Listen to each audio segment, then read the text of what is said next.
Ciao a tutti ragazzi e benvenuti su S-Video. Oggi farò uno shooting subacqueo e sono in compagnia di Carlotta. Ciao. E di Riccardo, che mi aiuterà con qualche ripresa backstage. Comunque anche lui ha un bellissimo canale YouTube, dopo ve lo linko.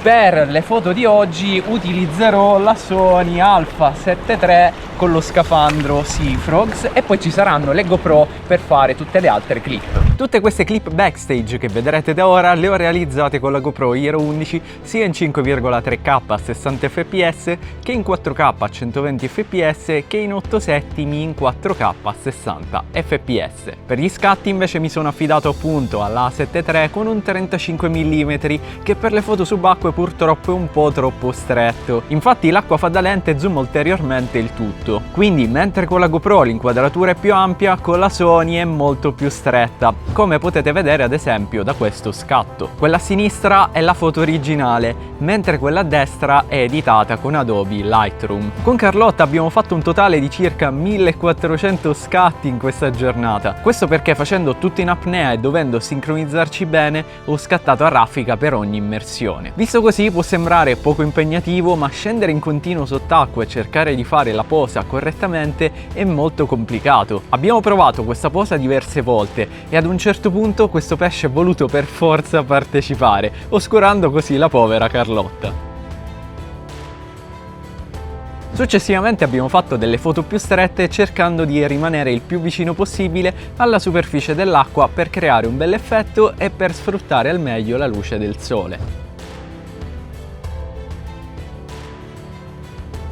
E da quel punto ho fatto un paio di scatti anche in superficie.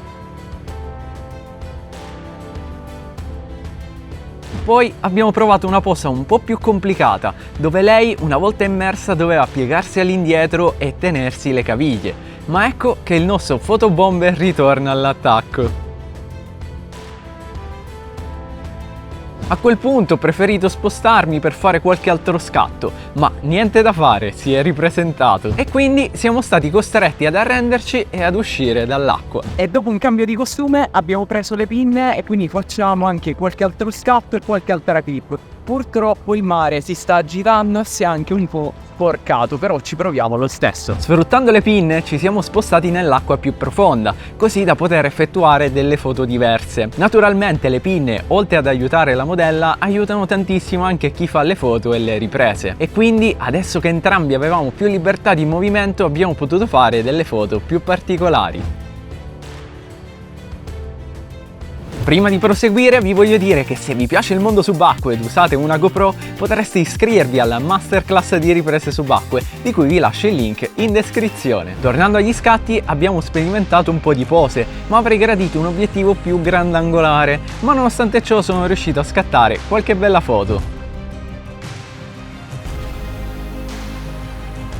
In queste acque più profonde non si vedono più gli scogli circostanti e se da un lato la foto potrebbe apparire più piatta, io la preferisco perché il soggetto si stacca molto di più dallo sfondo blu. Naturalmente la luce del sole gioca un ruolo fondamentale perché deve illuminare la modella. E poi in post si devono fare molte modifiche perché spesso perderemo i colori della pelle e quindi migliore sarà la luce, migliore sarà il risultato finale. Ed ecco che improvvisamente Carlotta decide di girarsi su se stessa e la luce del sole si riflette sulla maschera.